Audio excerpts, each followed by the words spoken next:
Gene-edited babies are one of the most controversial topics in modern science. They represent both the promise of curing disease and the fear of crossing an ethical line that humanity may never be able to reverse. What began as a dream to eliminate genetic illness has become one of the most debated frontiers in biotechnology. The story began in 2018 in China. A scientist named He Jiankui announced that he had created the world's first gene-edited babies. Using a tool called CRISPR-Cas9, he modified human embryos to make them resistant to HIV. The procedure led to the birth of twin girls, and later, a third child the following year. When the news broke, it shocked the scientific community. Many called it reckless and unethical. There was no urgent medical reason for the experiment. The children had not consented. The technology was not yet proven safe. Even small errors in CRISPR editing, known as off-target effects, can cause mutations with lifelong consequences. Governments, researchers, and medical organizations around the world condemned the work. He Jiankui was later imprisoned in China for violating laws and medical ethics. The case led to new regulations on gene editing and renewed discussions about how science should be governed. Despite the controversy, all three children are reportedly healthy. But the event marked a turning point. It forced the world to confront the reality that science had moved faster than law, ethics, or public understanding could keep up. The ethical debate around gene-edited babies is complex. At its core lies a question that has no simple answer. Should we change the human germline, the genetic code that can be passed to future generations? One major issue is consent. The children affected by these edits never agreed to be part of an experiment. The changes made to their DNA will not only shape their lives, but could also affect their descendants. Critics argue that altering the human germline without full understanding or consent is unethical, no matter how noble the goal. Another concern is safety. CRISPR technology is powerful but still imperfect. Off-target mutations can occur in unexpected parts of the genome, creating unknown risks. Long-term effects might not appear for decades. The idea of experimenting directly on human embryos before the technique is fully tested alarms many scientists. Then comes the question of social impact. If gene editing becomes common, who will have access to it? Could it lead to a future where wealthy families can afford genetic enhancements while others cannot? This fear of designer babies brings back memories of eugenics, an era when science was misused to justify discrimination and control. The idea of editing embryos to enhance intelligence, beauty, or athletic ability may sound like science fiction, but the technology already makes it theoretically possible. Many worry that once the door is open, the line between medical necessity and personal preference will blur. There is also pressure on children who are born through genetic modification. They may feel the weight of expectation to be better, healthier, or smarter. Such pressure can affect identity, autonomy, and psychological well-being.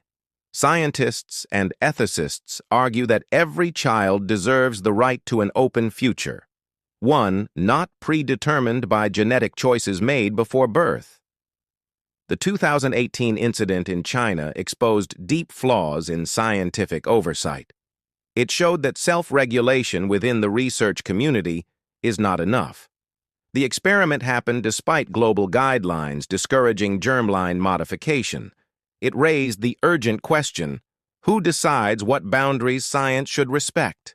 Since then, calls for international regulation have grown stronger. Many experts suggest a global moratorium, a pause on germline gene editing until safety, ethics, and societal consensus can be achieved. Some countries have banned it completely. Others allow limited research under strict conditions, but no universal framework exists yet. Still, gene editing itself is not inherently unethical. The same CRISPR technology has been used successfully to treat diseases in children and adults without affecting future generations. For example, patients with rare, life-threatening genetic disorders have benefited from therapies that correct mutations in their own cells. These cases are carefully monitored, conducted under medical supervision, and offer real hope for those with no other options. The distinction between therapeutic use and germline editing is critical. Treating a person's cells to cure disease is very different from altering embryos that will pass their edited DNA to future generations.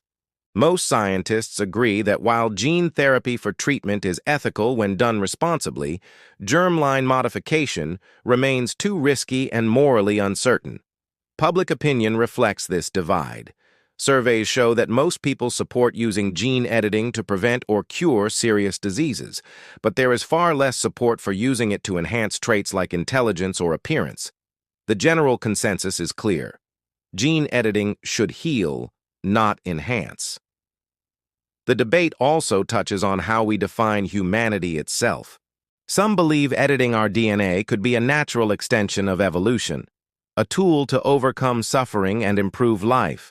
Others see it as an overreach, a disruption of nature's balance and a potential threat to human diversity. For scientists, the case of gene-edited babies serves as a warning. Innovation without ethics can damage public trust and harm scientific progress. The challenge is not only to develop powerful tools, but to use them wisely. After the 2018 scandal, international organizations such as the World Health Organization began drafting global recommendations for human genome editing. These include transparency in research, independent ethics review, and global registries to track experiments. The goal is to prevent another unregulated case while allowing responsible science to continue. In recent years, a few carefully approved clinical cases have used gene editing on infants with severe genetic diseases, under strict medical supervision.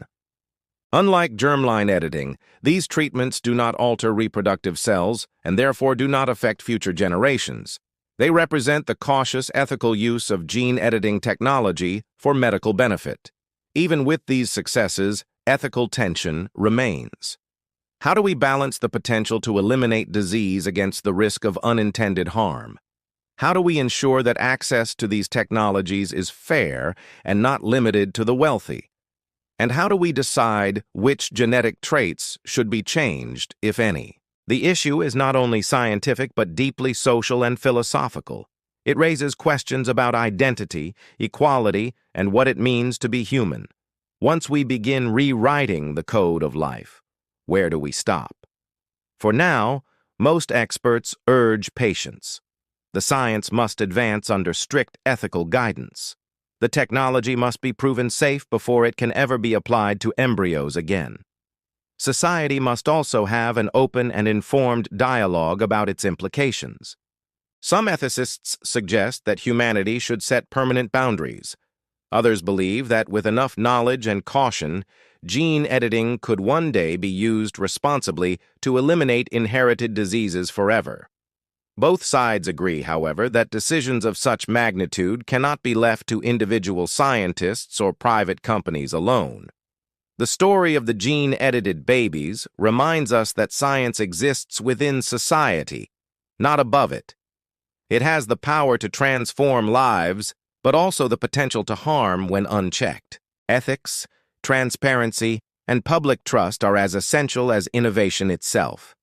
He Jiankui's experiment may have been the first, but it will not be the last attempt to alter human heredity. The question is how the world will respond the next time.